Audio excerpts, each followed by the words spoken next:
Creo que ya. Ya nos aparece que estamos transmitiendo en vivo, entonces igual si nos apoyas con la presentación. Muchas gracias, Xochitl. Hola, muy buenos días a todas y todos los que están conectados el día de hoy en esta sesión o en esta transmisión en vivo de Facebook Live. El día de hoy pues estaremos participando distintas organizaciones especialistas en materia de donatarias autorizadas y de organizaciones de la sociedad civil para comentar justo algunos temas importantes para donatarias autorizadas en particular, en relación al tema de la ley del impuesto sobre la renta y los cambios que se están presentando en este momento en el Congreso Federal. Si me apoyas con la siguiente, por favor. El día de hoy me gustaría justo presentarles a mis colegas que estarán interviniendo en la sesión. Nuestros panelistas, pues está por acá Ángeles Anaya de Fortalece Legal, mi colega Consuelo Castro del Centro de Enlace y Desarrollo para Organizaciones de Sociedad Civil, Ernesto Bermejo de EO Consultores, Gabriela Toledo de Fondo Semillas, Hatsiri Resillas de DAC China y por su parte Natalia Alvarado de Fundación Appleseed México. También por acá en la sesión está Maru Cortázar, que estará también apoyándonos en la sesión en dado caso que sea necesario. Y bueno, el día de hoy mi rol va a ser moderar esta sesión para pues que le demos una finalidad o una dinámica mucho más accesible a esta sesión para también atender las dudas y respuestas que puedan surgir en este panel. Entonces, si me apoyas con la siguiente, como ya les comentaba, el objetivo de la sesión es pues básicamente dar a conocer pues cuáles serían estas implicaciones en dado caso de que la ley del impuesto sobre la renta se apruebe en los actuales términos que está proponiendo el Ejecutivo Federal, saber cuáles van a ser las implicaciones hacia el siguiente año para donatarias y que estemos enteradas de lo que está sucediendo actualmente, ¿no? Entonces, en este sentido, nada más les comento cuál va a ser la dinámica para que estemos atentas a cada uno de estos espacios. Si me apoyas con la que sigue, Xochitl, por favor, estaremos viendo el tema de el día de hoy, pues como ya les decía, mis colegas van a estar presentando los puntos principales que a nuestro parecer o a nuestro análisis consideramos más que relevantes para que las donatarias estén al tanto. Y finalmente, en la segunda mitad de esta sesión, lo que estaremos viendo será justo retomar aquellas dudas o inquietudes que desde la audiencia, desde el Facebook Live que estamos transmitiendo de la cuenta de Alternativas y Capacidades, vamos a ir retomando puntualmente para que también les demos respuesta o tratemos de abordar en la medida de lo posible la mayoría de respuestas, ¿no? Entonces, bueno, en este sentido, si le damos a la que sigue, pues le estaría cediendo justo el uso de la voz a mi compañera Gaby para que nos platique un breve contexto o introducción de qué está pasando actualmente en relación al contexto sociopolítico en el país y cómo se relaciona con el tema de donatarias autorizadas. Adelante, Gaby, por favor. Gracias, Cris. Buenos días a todas y a todos los que nos están viendo esta mañana. Agradecemos su presencia en este espacio. Y bueno, como seguramente alguno de ustedes sabe, el paquete económico 2021 contempla reformas a la ley del ISR que afectan a las donatarias autorizadas. De acuerdo con el sistema de administración tributaria en México, existen más de 9,000 organizaciones autorizadas para recibir donativos con diferentes actividades.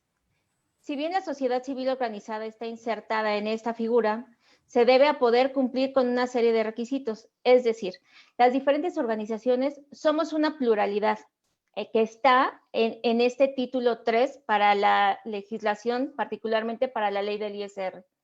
Nuestra diversidad de causas tiene cada vez más restricciones o cargas fiscales que dificultan nuestras acciones en beneficio de la sociedad. ¿Por qué es importante que la organización de la sociedad civil hable y se manifieste ante estas reformas o posibles reformas? Bueno, porque nuestro trabajo tiene más de una razón de ser. Porque en esta pluralidad de la que les platico, contribuimos de diferentes formas a acotar la brecha de desigualdad, al desarrollo comunitario, a la igualdad de derechos entre todas las personas, a visibilizar las injusticias. Hay una pequeña gráfica que me gustaría mostrarles de cómo el SAT tiene identificadas a estas donatarias autorizadas. No sé si es la diapositiva que sigue, Cris. Le cambiamos por Fisoch, gracias. Bueno, en esta gráfica lo que se intenta mostrar es cómo están distribuidas las donatorias autorizadas que tiene registrada la autoridad. De 9,366 que tiene registradas la autoridad fiscal, el 63% de las donatarias, que es la parte más azul, se dedican a la asistencia social. Aquí a mí me gustaría hacer énfasis que aunque están registradas de esta manera, muchas veces es porque no encontramos una regla o una característica que nos identifique plenamente, y por eso es que muchas están registradas acá como asistencialistas. El 14% está dedicado a la educación, el 8% a la cultura, 4% de apoyo económicamente a otras donatarias autorizadas, 3% a la ecología y 3% al desarrollo social. Y bueno, esto es como el gran número que tiene el SAT registrado y cómo ha ido incrementando, y también hay un año en el que decrece el registro de estas donatarias autorizadas. Y bueno, más allá en el contexto en el que se está dando estas propuestas de reforma, pues es un momento muy complicado para el sector. ¿Por qué? Porque estamos viviendo una pandemia. ¿Por qué? Porque tenemos cargas fiscales que no nos permiten hacernos de especialistas, porque nuestro gasto administrativo está muy restringido. Por ley está restringido al 5%. Eso también limita poder estar contratando más y más especialistas que nos ayuden a cumplir con esta hiperfiscalización que tenemos en las donatarias autorizadas. En el contexto, lo que podemos decir es que ya de por sí la tenemos muy difícil. Con estas reformas, el panorama todavía pinta más negro para nosotras. Y aquí cedo la palabra a mi compañera Natalia de Appleseed. Muchas gracias, Gaby. Buenos días a todas y a todos. Si puedes apoyarme con la siguiente slide, por favor. Eso, ya vamos a entrar en materia. Y bueno, ahora voy a empezar a platicar un poco sobre la adición del artículo 82 quater en la Ley del Impuesto sobre la Renta. Esto es lo que propone la iniciativa. Cada una de nosotros vamos a estar platicando de algunos cambios. La siguiente, por favor. Esta adición traslada, este artículo 82 quater, traslada las causales de revocación de la miscelánea fiscal, de la resolución miscelánea fiscal, a la Ley del Impuesto sobre la Renta. Y ahora yo me voy a enfocar específicamente a una causal que está en la regla 31015, que surgió a finales del año pasado y va relacionada con el órgano de gobierno. Y empezamos con este punto que, si bien venimos jalando de años anteriores, ya viene, la propuesta es que venga en ley, y es algo bastante que nosotras consideramos bastante fuerte y bastante grave. ¿De qué habla? ¿De qué parte del órgano de gobierno? Textualmente dice que los representantes legales de las organizaciones, de nuestras organizaciones, socios o asociados o asociadas, quienes integren el consejo directivo o administración y que participen en la administración de nuestras organizaciones, hayan formado parte o formen de otra organización que se les haya revocado su autorización. Ahorita que está un poquito de moda, nosotros le llamamos como una especie de virus. Es decir, si alguien del órgano de gobierno de nuestras organizaciones pertenece a otra organización que se le haya revocado la autorización, es causal de revocación para nosotros. Entonces, lo vemos muy grave por lo siguiente. Si quieres, nos vamos a la siguiente slide, por favor. ¿Por qué?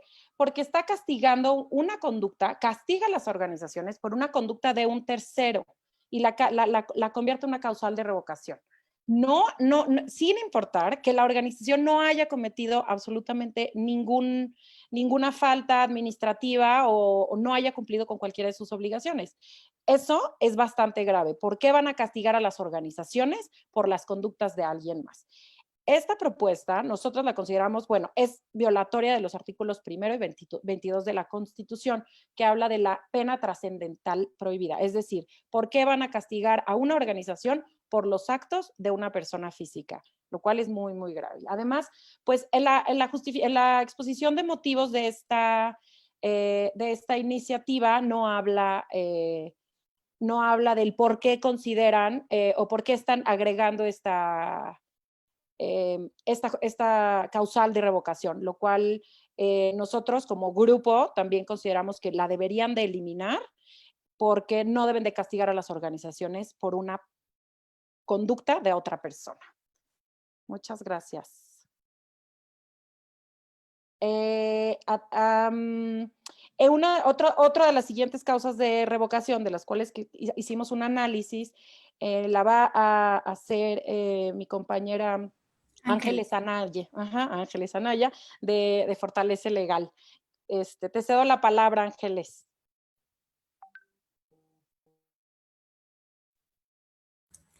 Ángeles, estás en silencio, perdón. Gracias. Hola, muy buenos días a todos. Muchísimas gracias por el espacio y también a todos mis colegas y compañeros por todo el trabajo que hemos venido haciendo.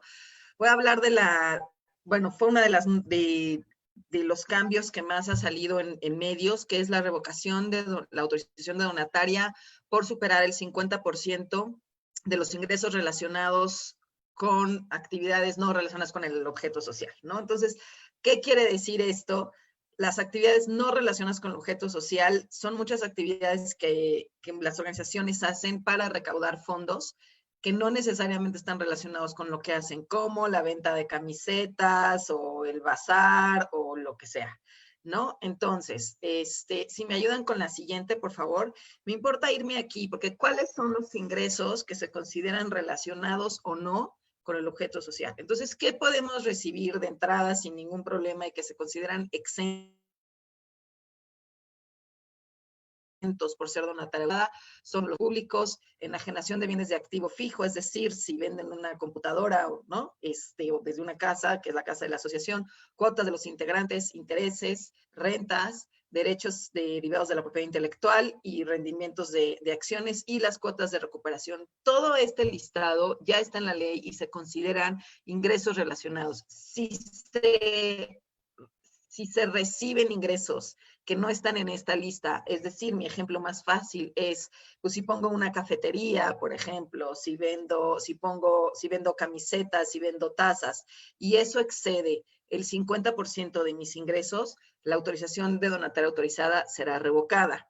Es importante mencionar que, sigo con el ejemplo de la cafetería, por ejemplo, que la cafetería nos va a dar ingresos, no sé, que sea el 20% de nuestros ingresos totales anuales, se va a pagar impuestos por un 10%. Es decir, si se excede de todas formas del 10% de los ingresos por el excedente, se pagan impuestos. Entonces, quiero puntualizar dos cosas. Son dos temas. Uno es pagar impuestos por los ingresos derivados de, posterior al 10%, y si llegamos al tope del 50%, nos quitan la autorización.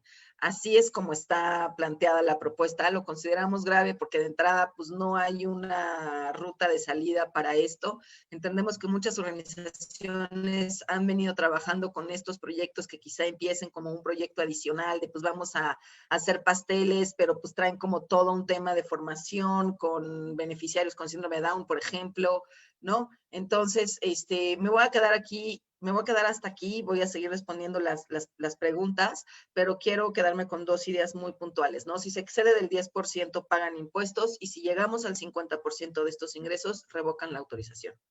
Hasta aquí, y les cedo la palabra a mi colega Consuelo Castro. Sí, no, Consuelo, no, Daxina, perdón. Hatsiri. Sí. Gracias, Ángeles. La verdad es que está súper interesante y además súper acogido se siente este espacio en donde estamos siendo recibidas por personas de las organizaciones de la sociedad civil. Entonces, venga. Pues yo quiero hablarles sobre la reforma que proponen al penúltimo párrafo del artículo 79 de la Ley del Impuesto sobre la Renta. ¿Y eso de qué va? Bueno, pues lo que busca esta reforma es eliminar la posibilidad que tenemos las organizaciones de la sociedad civil, donatarias autorizadas, de hasta hoy en día comprobar nuestros gastos con algún documento, sobre todo gastos menores, con algún documento que no necesariamente sea una factura, un recibo de honorarios, un recibo de asimilados a salarios, un CFDI, pues, ¿no? Y además de que estos gastos se paguen en efectivo. Entonces, esta situación, si me ayuda Xochitl, esta situación es grave porque sabemos que la realidad de las organizaciones en México, muchas de ellas operan en contextos rurales, en comunidades sumamente alejadas, ¿no? En donde no es posible comprobar el 100% de nuestros gastos con un CFDI. Y esto lo van a saber perfecto todas aquellas personas que trabajan en escuelas rurales construidas para juventudes indígenas o quienes han ido a un campamento tortuguero, ¿no? Quienes están trabajando con los artesanos en las comunidades más alejadas del lago de Pátzcuaro, por ejemplo, ¿no? Xochitl, por favor. Son realidades que vivimos todos los días en las organizaciones. Y no vemos viable esta reforma porque no resuelve el problema que está mirando la autoridad, que es la evasión y la elusión fiscal, ¿no? Ellas piensan que si no comprobamos todos nuestros gastos con un CFDI, es porque ese dinero lo estamos desviando de la causa. Y sabemos que absolutamente no. Para eso hay mecanismos para comprobar cuando además son las cantidades menores, ¿no?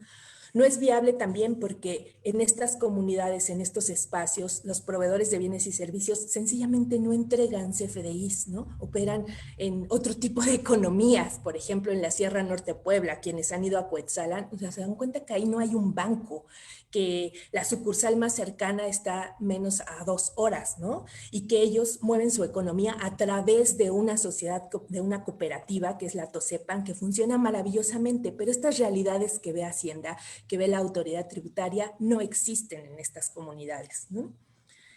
No hay, además de que no hay estos bancos, no hay servicios de internet como para que te digan, ve y saca tu cuenta y haces todo por tu banca electrónica y listo. No, eso no sucede en estas realidades.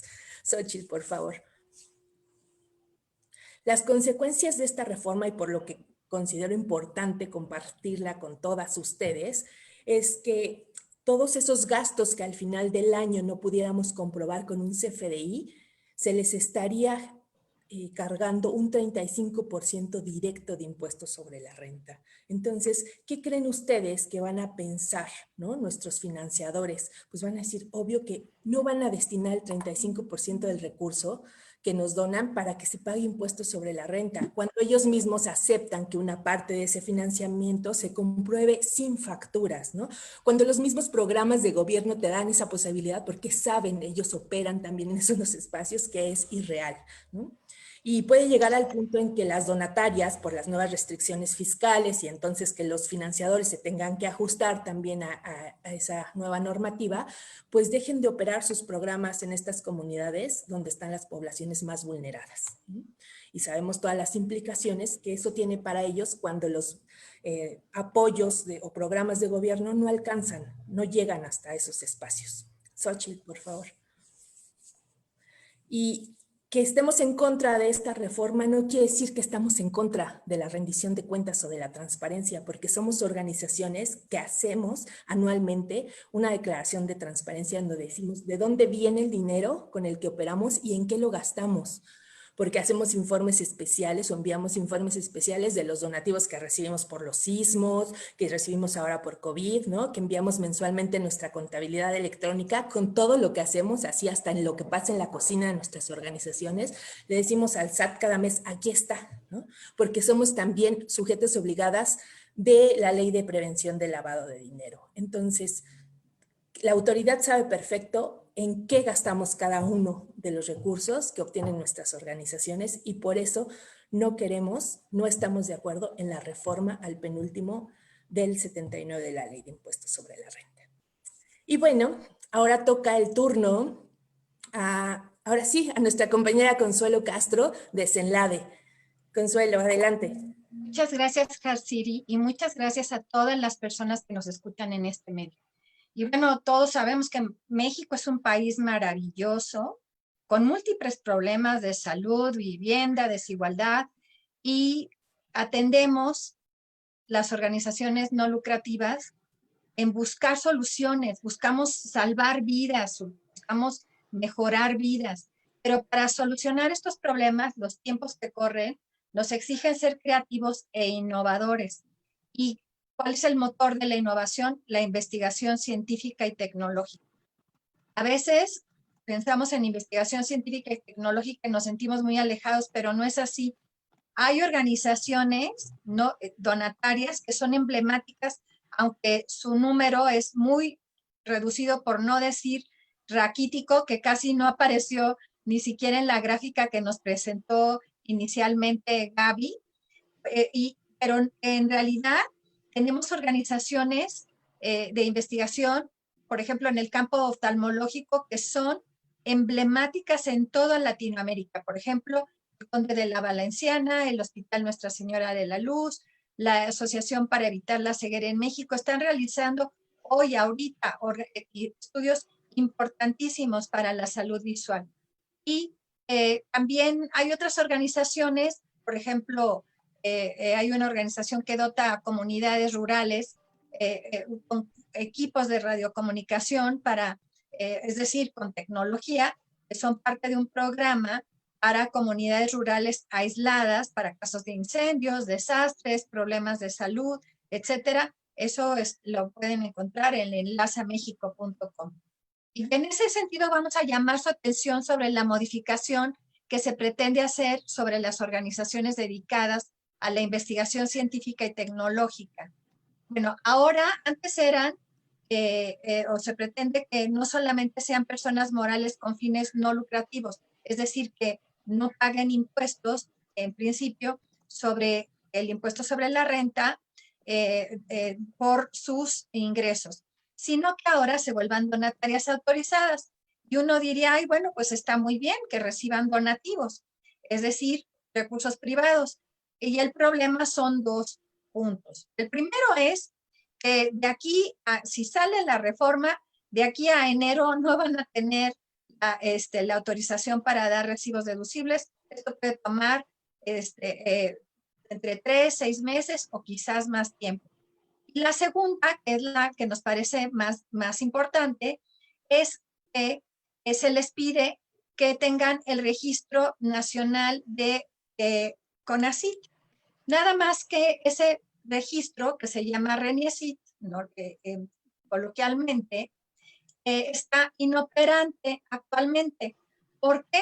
Porque hay un decreto, ese decreto se publicó el 23 de agosto de 2016, en donde este registro está reservado únicamente para aquellas organizaciones que reciben fondos públicos. Y como ustedes saben, actualmente están muy mermados los fondos públicos, sino que inexistentes, y entonces no va a haber una posibilidad de que nuevas organizaciones o la actualización de ese registro permita a estas organizaciones obtener la autorización para recibir donativos deducibles, o sea, para ser donatarias autorizadas. ¿Cuál sería la solución?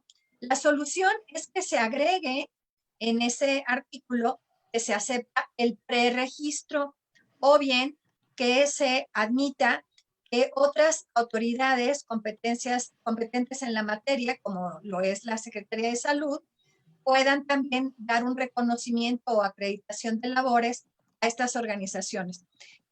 Y menciono a la Secretaría de Salud porque ahora que está el COVID, pues nadie puede hacer investigaciones ni del COVID, ni del genoma humano, ni de ninguna clase sin su autorización. Y nos llama muchísimo la atención, como han escuchado a nuestras compañeras, que esta reforma, y a lo mejor que estamos mencionando los principales puntos, pero también podríamos habernos extendido a muchos otros, no logran ningún cometido en cuanto a obtener más recaudación fiscal, en cuanto a que las organizaciones sean más transparentes, en cuanto a que haya una mejor fiscalización nuestra, ni a combatir ningún delito en específico. Entonces, la verdad es que es sorprendente, nos llama mucho la atención y quisiéramos comprender la motivación que hay detrás de todas estas disposiciones que no nos fomentan, que no nos impulsan, y es fundamental en estos, para nuestro país, y particularmente en estos momentos que estamos viviendo. Y hay una frase que dice que la mejor manera de predecir el futuro es crearlo. Y en ese sentido, en lo que toca el punto que me tocó exponer, la investigación es el motor para impulsar la innovación. Y esperemos que haya sensibilidad por parte de la Cámara de Diputados y por los legisladores en general, y la comprensión también de toda la sociedad de por qué debe de haber disposiciones que impulsen nuestra labor, que la fomenten. Muchísimas gracias. Y ahora doy la palabra a Ernesto para que nos toque el último tema. Muchas gracias.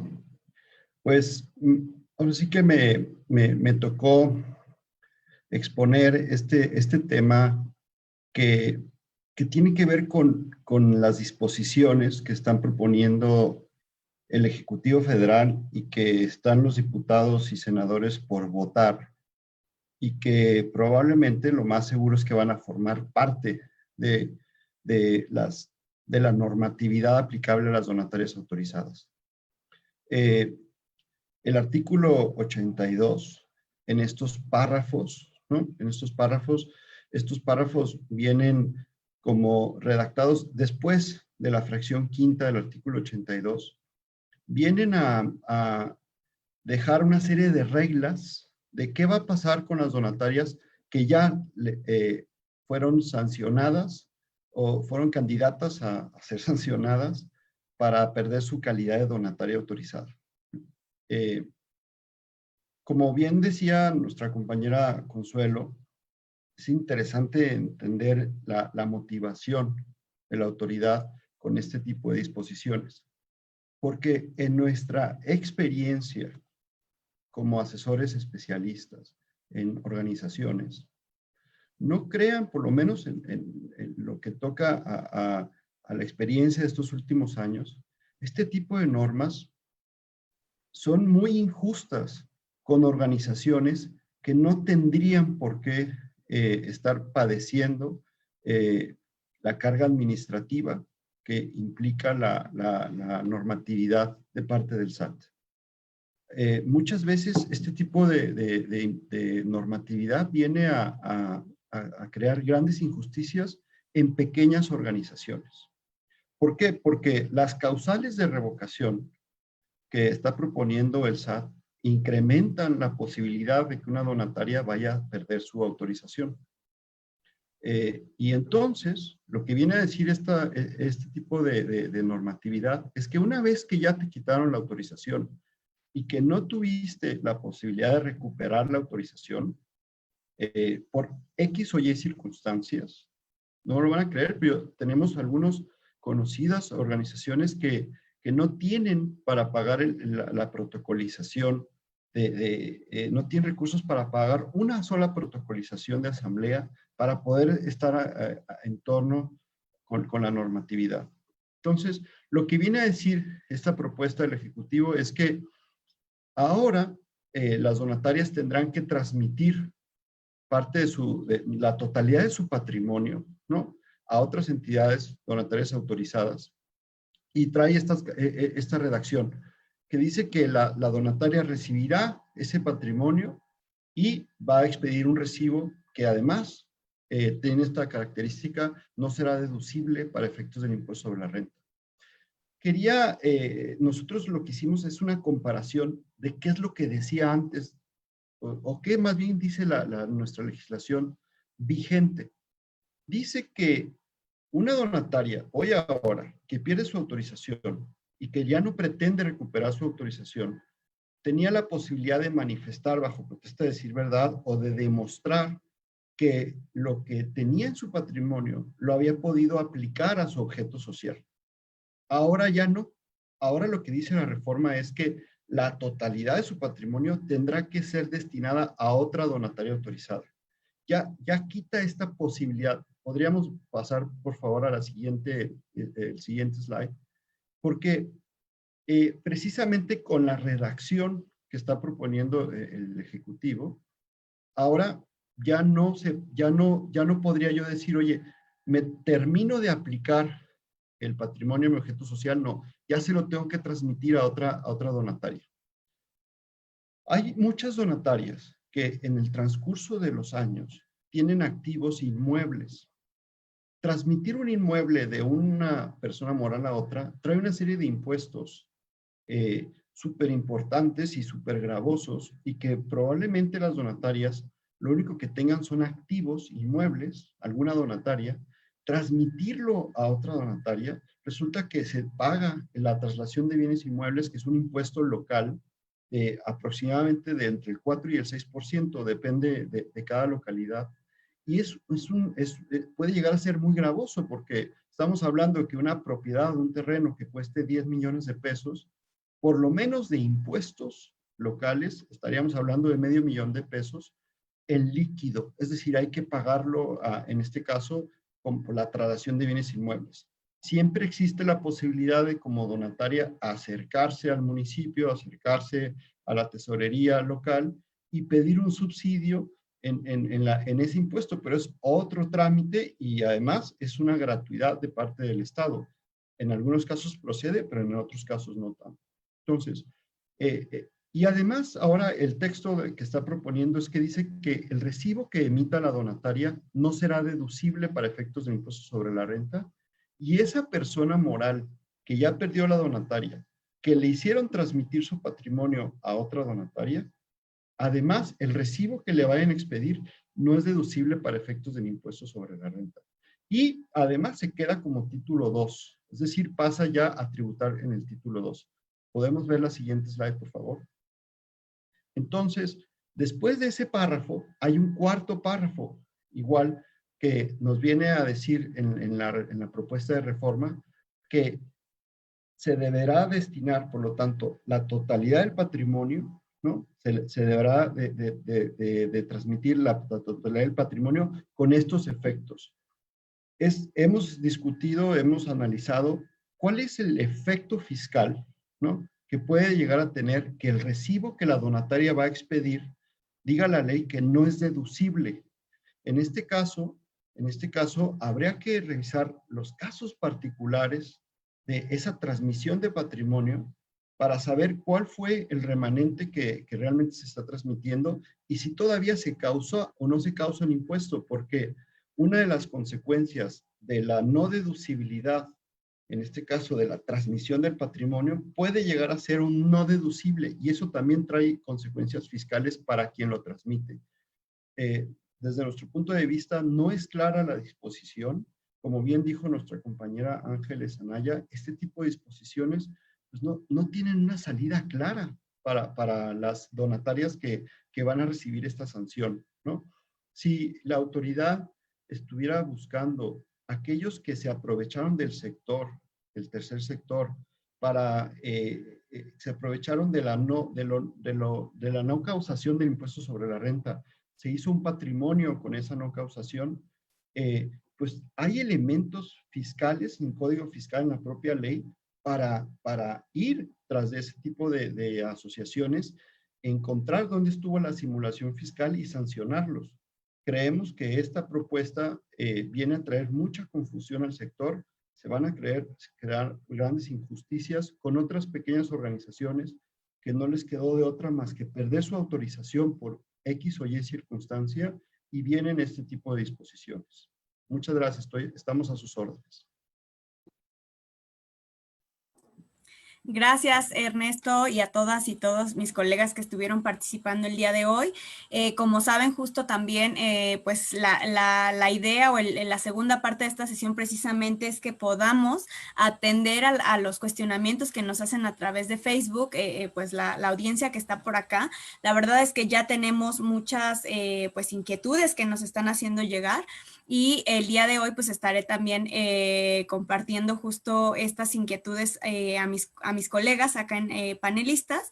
Y bueno, antes de empezar a lanzar estas preguntas, me gustaría hacer la precisión. Sí, estamos justo ahorita en esta sesión, vamos a compartir la presentación si es necesario, pero bueno, ahí les compartiremos también el tema de lo que vaya saliendo, y en dado caso de que no podamos responder a todas las preguntas por efectos del tiempo, trataremos de sí sentarnos o tomarnos el tiempo para ir respondiéndolas directamente a través de sus comentarios en Facebook Live. Entonces, bueno, las primeras preguntas que estamos viendo por acá, pues de las y los asistentes, la primera de ellas tiene que ver, bueno, agradecemos a Gabriela Munguía Ibarra que nos pregunta, solo están hablando de los asociados que pertenecen al órgano de gobierno, no se extiende a todos los asociados. Para ello, justo me gustaría pedirle a mi compañera Natalia que pudiera dar respuesta a esta inquietud. Por favor, Natalia. Muchas gracias, Cristina. Sí, asociados y asociadas son parte del órgano de gobierno.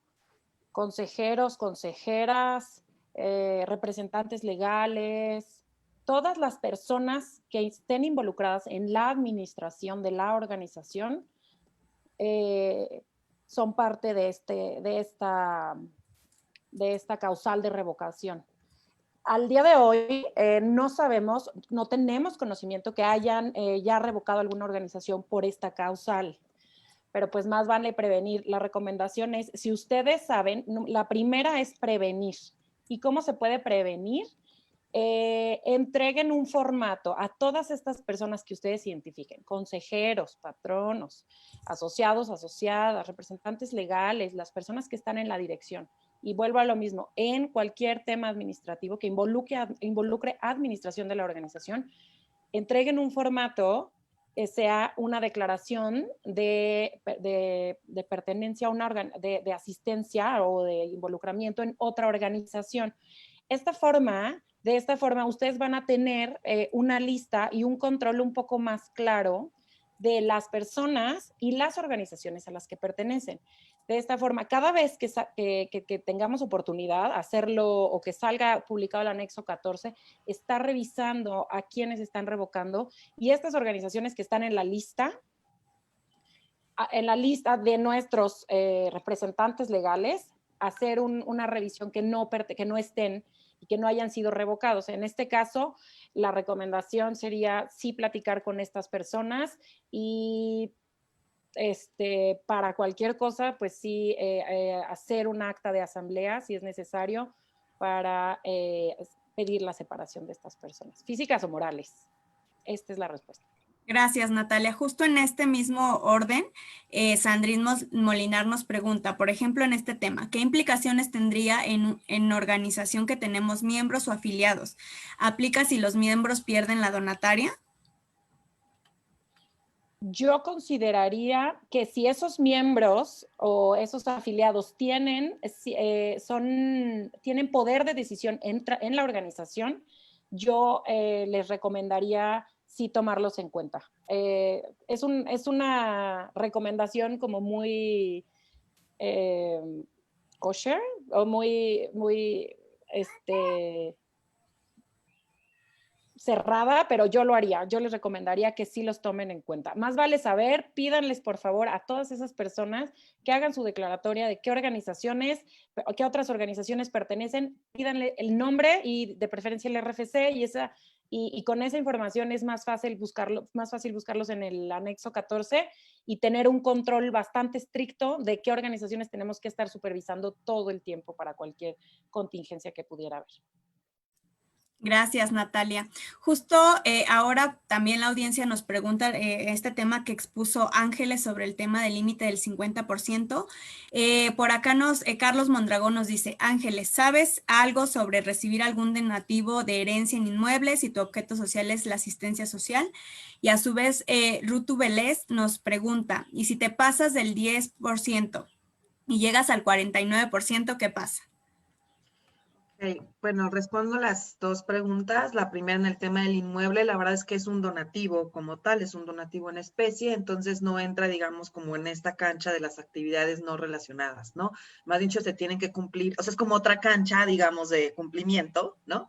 Entonces se tiene que cumplir igual con reportarlo a la UIF y varias cosas, pero no entra en estos temas de porcentajes porque no deja de ser un donativo en especie, ¿no? En cuanto a la segunda, del 10 al 49.999%, ¿no? Se pagaría impuestos, digamos, o sea, el ingreso acumulable sería como del 11%, o sea, por el excedente, ¿no? O sea, por ese 40% de ingresos derivados de la venta de camisetas, ¿no? Se consideraría un ingreso acumulable y sobre ese se tendría que calcular un impuesto a pagar, ¿no? O sea, se tendría que pagar impuestos por ese lapso, digamos.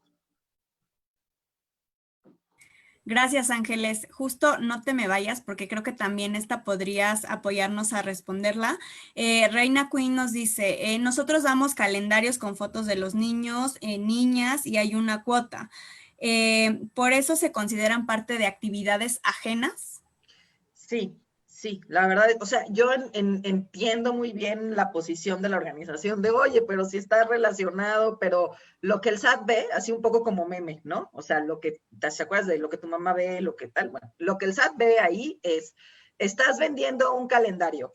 ¿Por qué tal tienda se vende calendarios, paga impuestos por ese calendario y tú no? Entonces, lo que el SAT ve ahí es que estás vendiendo un calendario. Entonces, sí se considera actividades, como tú dices, ajenas o no relacionadas con el objeto social. Pero a ver, ojo, tampoco es como que esté malo hacerlo, ni mucho menos. Simplemente es cuidar el tema de los porcentajes, ¿no? Pero es un claro ejemplo de una actividad no relacionada con el objeto social. Muchas gracias, Ángeles. Bueno, esta justo me gustaría que me apoye a responder la Hatsiri sobre el tema de comprobación de gastos. Sergio García justo nos pregunta, ¿hay una alternativa en esta propuesta de reforma que evitaría comprobar gastos con recibos que son CFDI? No, la reforma va todos tus gastos comprobados con CFDI. Lo que no compruebes con CFDI, al final del año lo sumas, le calculas el 35% de impuestos sobre la renta y se lo pagas al SAT. Justo en este sentido también Hatsiri nos pregunta también Reina Queen, ¿hay un monto de gastos sin comprobante fiscal para no pagar ISR? No, ellos quieren el 100% de nuestros gastos con CFDI. Por eso decimos que es totalmente irreal para las organizaciones. Muchas gracias, Hatsiri. Bueno, Sergio García también nos hace esta otra pregunta que tiene que ver justo y que me gustaría pedirte, Consuelo, que nos apoyes a responderla. Nos pregunta, ¿en la investigación científica y tecnológica también entran las asociaciones dedicadas a la investigación en ciencias sociales y en educación?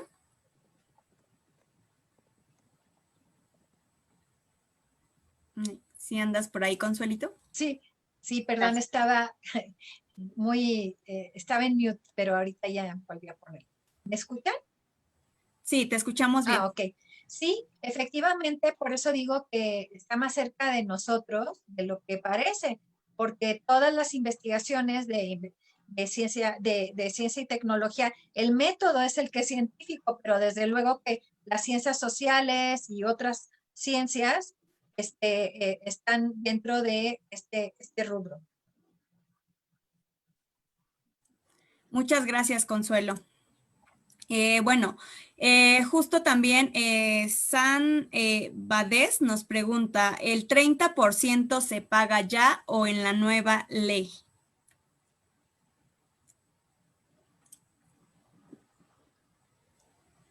Supongo que va sobre los gastos sin CFDI.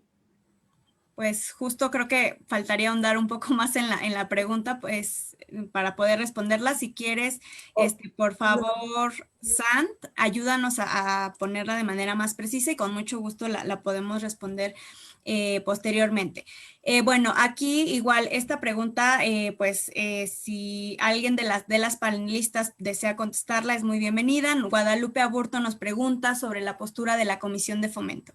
La Comisión de Fomento de las Organizaciones de la Sociedad Civil ha manifestado su postura frente a estas propuestas.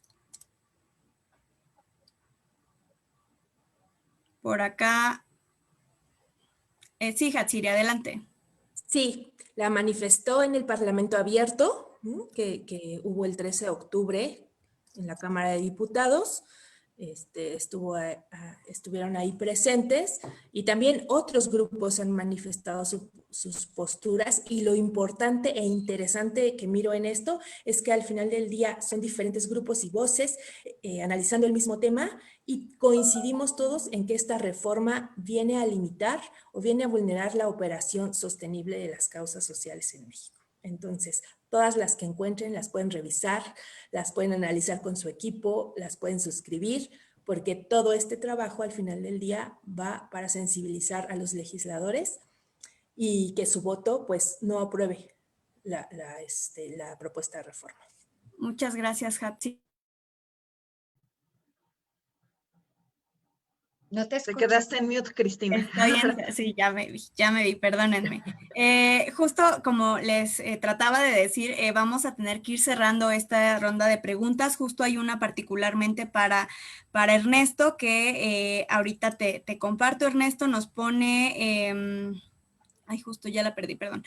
Carlos Mondragón. José Bermejo, mencionaste que se tiene que transmitir los recursos a otra. ¿Uno destinaría a qué donataria canalizar los recursos, o la autoridad designa a dónde se va? Uno escoge la donataria, yo diría todavía, ¿no? No, la verdad es que la reforma no dice a qué donataria. Lo único que sí te pide es que sea una donataria autorizada. Entonces, sí, la respuesta es que uno escoge a qué donataria o donatarias. De hecho, pueden ser varias donatarias, no necesariamente una, puede ser varias.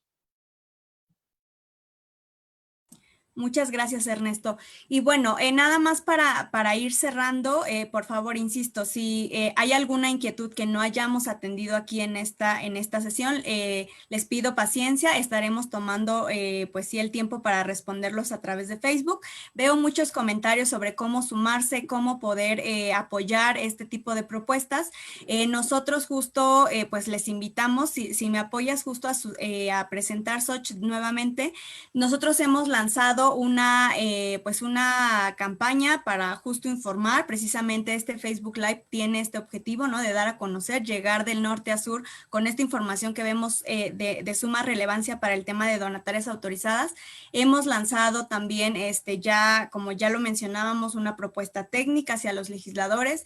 Hemos también desarrollado, por ahí veía si podíamos compartir un one pager. También tenemos un documento que pueden encontrarlo en cualquiera de las páginas de CENLADE, de Ángeles Anaya, de Fortalece Legal, Appleseed México, Alternativas, Dacchina y demás. Encuentran estos documentos que pueden apoyarnos también a difundir entre sus redes de contacto para que mayor número de organizaciones tengan esta información. Y en este sentido también hemos lanzado un posicionamiento para suscribirlo, lo cual les invitamos precisamente a ello. Mi compañera Xoch pues nos hará el favor de ponerlo justamente en el Facebook Live, de poner este link que estamos compartiendo para que ustedes puedan leer un poco más sobre las propuestas y en dado caso de que estén interesados, suscribirlas, ¿no?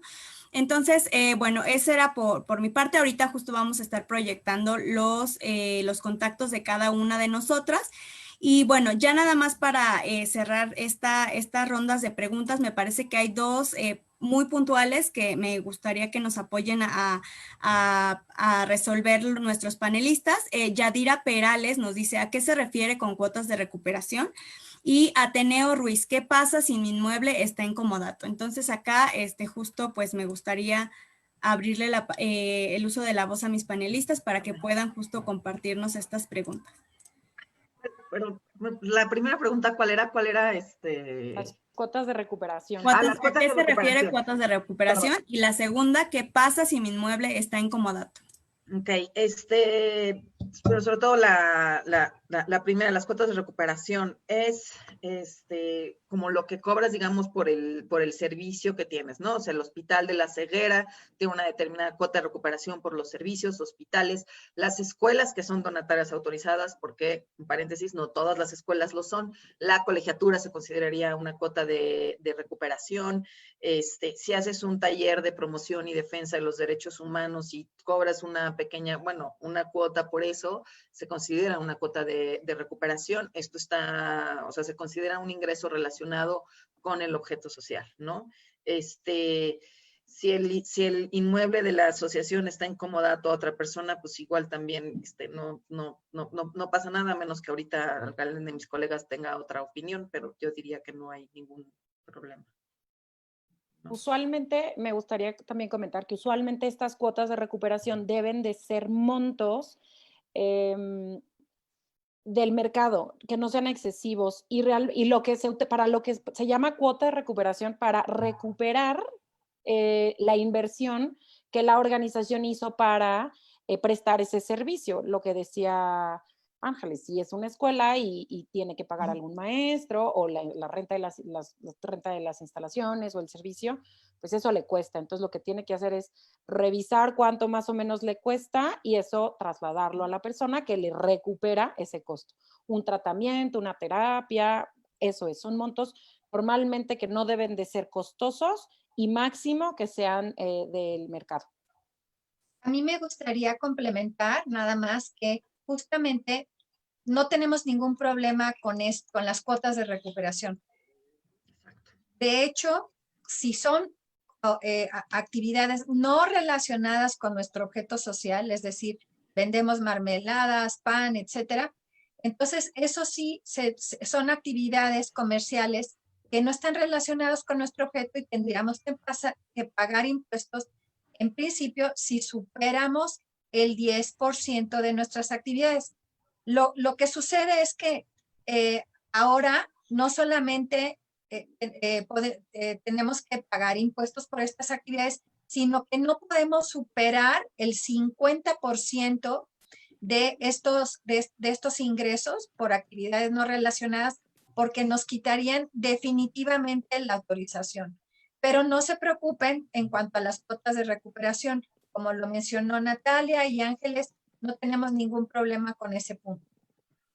Sí, muchas gracias. Qué bueno que lo mencionan porque justo las preguntas subsecuentes hacen mucho énfasis en este tema de las cuotas de recuperación. Insisto, trataremos de responder uno a uno estos comentarios.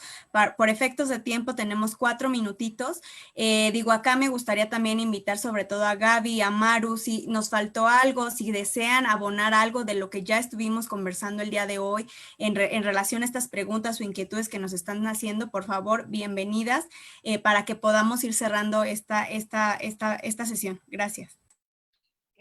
Cris, si me permites, nada más yo quisiera abonar y agradecer a todos y a todas los que nos están acompañando y que estén interesados en el tema, me parece sumamente importante. Solamente recomendarles que hoy más que nunca, estas son reformas, aún no se han aprobado. Estamos tratando de estar platicando con nuestros legisladores para ver que ellos se sensibilicen y entiendan la repercusión que estas reformas tienen. Sin embargo, ya hoy por hoy tenemos un marco definitivamente amplio, es un marco regulatorio muy amplio, entonces recomendarles que estén revisando todo su cumplimiento legal.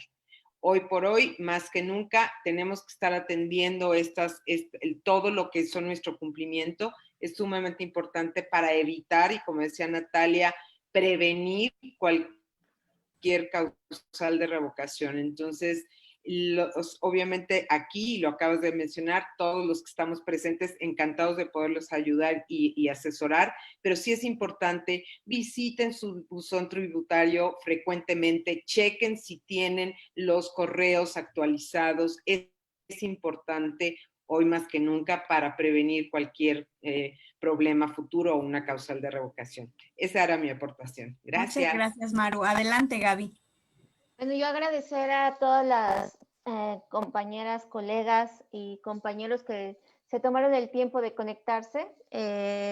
Esperemos que nuestra intervención les dé una luz en este camino que no se ve fácil, pero tenemos que estar unidas las organizaciones de la sociedad civil que desafortunadamente nuestro trabajo pues tiene implicaciones legales y fiscales y son las que tenemos que atender para poder seguir cumpliendo con nuestros trabajos. Y bueno, yo las invito a apoyar este tipo de propuestas. Hay varias organizaciones que están lanzando sus posicionamientos, entonces que los firmen. No somos las únicas, hay otras organizaciones que también lo están haciendo. Mientras más ruido hagamos, pues algo nos escucharán los legisladores. Y efectivamente, leyendo los comentarios que hablamos como si ya estuvieran aprobadas las reformas, pues no, precisamente estamos en eso, en la lucha. Gracias a todas y a todos. Gracias, Gaby. Pues digo, si alguien más de mis compañeras panelistas, Ernesto, tuviera algo más que agregar, creo que es el momento y digo, para poder ir cerrando, e insisto nuevamente, recuperaremos todas las preguntas y también el Facebook Live queda grabado posteriormente para que ustedes puedan volver a verlo o compartirlo con alguien más que no haya podido sumarse a esta hora del día. Gracias, Cris. Perfecto. Muchas gracias a todas y a todos. Muchas gracias. Gracias por el tiempo, por la paciencia. Un abrazo. Muchas gracias. Digo, soy